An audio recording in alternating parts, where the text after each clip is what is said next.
Game 4, United States, Paraguay. The end result is 4-1, you know all about it. About the result, I mean.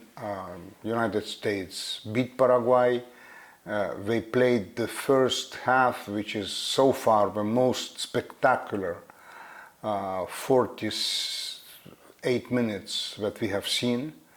They won the first half 3-0. They tied the second one 1-1, but that's not the argument I'm going to talk about. I want to talk about something different.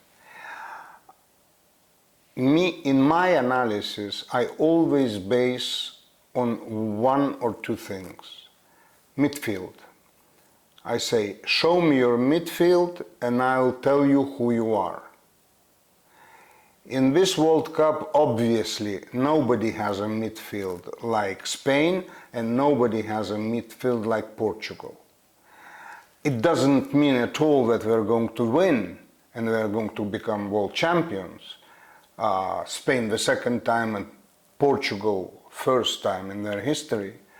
But it means that we're going to go far in the tournament.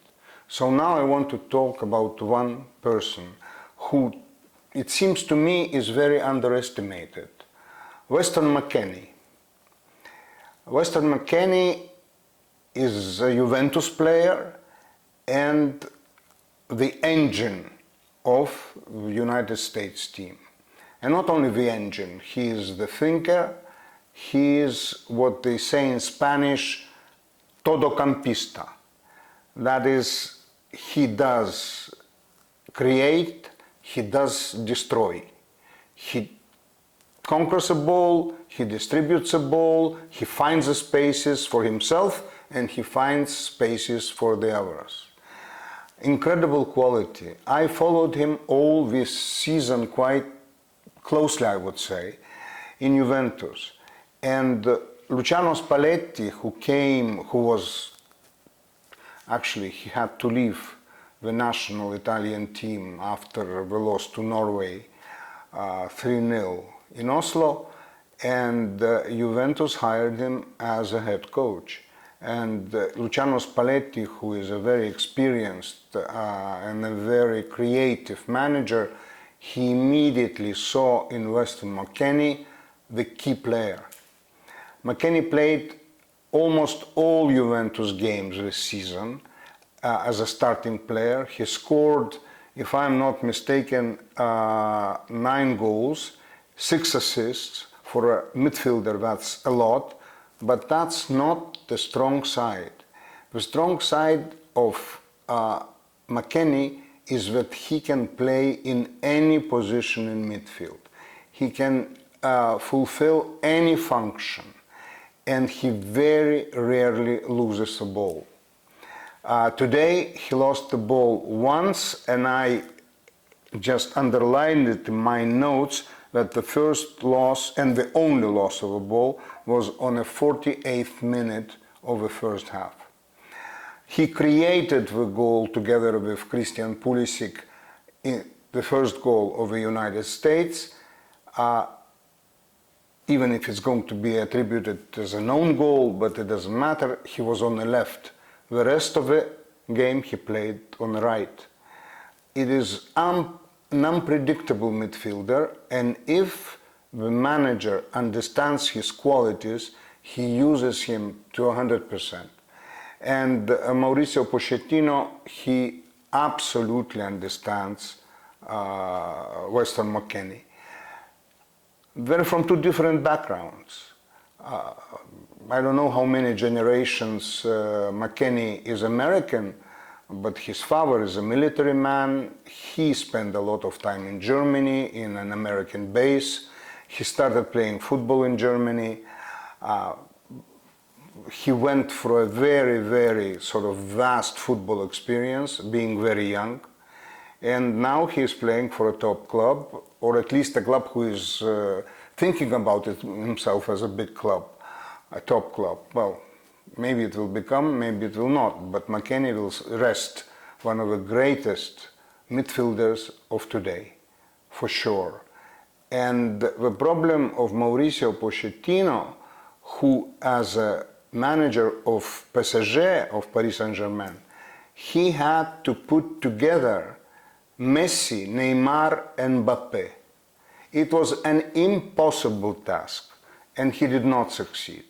And nobody succeeded. I mean, nobody, only one person, because Gauthier, who was then appointed to PSG after Pochettino was fired, he also did not succeed. It's an impossible, task impossible, mission impossible. It's really, this is a mission that it's impossible to accomplish, to make these three play together, because they don't defend. So 7 people have to defend, and 3 people look at it, and they ask for the ball. And if there isn't a midfielder that conquers that ball and gives it to them, well, PSG is not on the level of the top teams in the Champions League. So players like McKennie, they make a real difference, and managers like Mauricio Pochettino make a very big difference. That's the strength of the United States. Weakness of the United States, that it doesn't have the depth. It doesn't have the depth on the bench. It doesn't have the depth of quality. So actually, if they do have substitutes up front, and if something happens to one of the forwards, the manager has no problems of substitutions. Basically, he can compensate. But when you start talking about midfield and defense, I'm not talking about the goalkeeper, because the goalkeeper is a real problem in the United States team, in the America team. Midfield is really very scarce.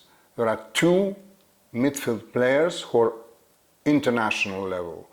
Weston McKennie, maybe, in my view today, is on top. He's one of the really top midfielders, but the team doesn't have the depth. So I don't think that United States of America have a lot of chances. Plus, they have a very difficult schedule, because they travel now from Los Angeles to Dallas, then they have to come back, they change time zones, climate zones, and it's a difficult schedule. And plus, their last game is going to be against Turkey, and that's going to be the decisive game in the group, who is going to be first and who is going to be second. That's my prediction. But today's game showed one thing. When they are the 11, starting 11, and then they're in great form, and when they get the support of a fantastic crowd in Los Angeles, they can do it. But the World Cup needs depth. You cannot win games if you don't have substitutes. And Mauricio Pochettino does not have them. Does not have them in the most important zone in football, in midfield. So, Paraguay to me is a great mystery. They don't concede goals. It's very difficult to score against Paraguay. Today, United States of America, they scored 4 goals, and in the whole cycle of qualifications, Paraguay conceded 10 in all the games in Latin America. So imagine 4 goals in 1 game. I mean, that's quite a number. And but Paraguay is a very mediocre team. It doesn't have anyone in the attack. It has a slow thinking and slow playing midfield. More or less a decent defense, but that's not enough at all. Not at all. And I said decent because I want to respect the people of Paraguay, or all the fans of Paraguay. So that's about it. That's game 4. And now we are starting the marathon, because now we'll have a game almost every 3 hours. And we'll try to go 5, 6, 7, 8, 9, etc. But sometimes we'll have to unite a couple of games into one program. Well, because we won't make it, because we also don't have the depth in quality. There are not many. So see you tomorrow.